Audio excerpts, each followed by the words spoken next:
أليخاندرو كامانو وكيل أشرف حكيمي ظهير أيمن باريس سان جيرمان الفرنسي، فيما يتعلق بالجدل الدائر حول تصريحات النجم المغربي التي أكد خلالها أحقيته دون غيره بالفوز بجائزة الكرة الذهبية لأفضل لاعب في العالم، وهي التصريحات التي لم تلقى قبولا لدى إدارة باريس سان جيرمان وزميله عثمان ديمبيلي المرشح الأول للفوز بالجائزة. وقال كامانو وكيل أشرف حكيمي في تصريحات خاصة لموقع وين إن آخر 6 مواسم لحكيمي كانت جميعها بمثابة برهان على أنه لاعب استثنائي.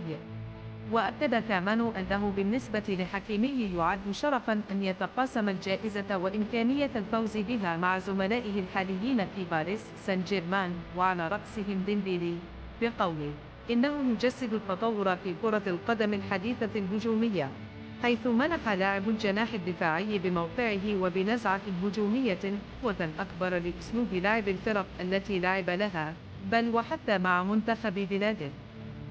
برأيي هو أفضل لاعب في العالم في مركزه، مساو ولم لا متفوقا على الأساطير التاريخيين.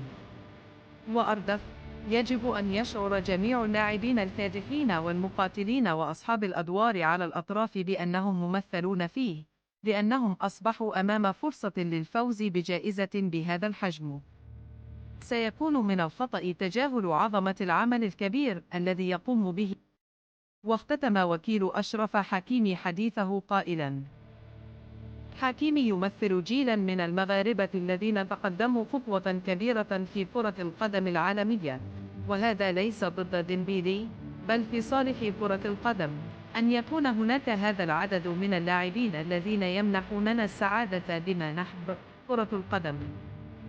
ولعب حكيمي البالغ من العمر 26 عاماً خلال الموسم الماضي 55 مباراة بمختلف المسابقات، مساهما في 27 هدفاً لصالح فريقه، مسجلاً 11 إضافة لصناعة 16 آخر، مساهما في تتويجهم بدوري أبطال أوروبا والدوري الفرنسي وكأس فرنسا، كما توج معهم مؤخراً بلقب كأس السوبر الأوروبي.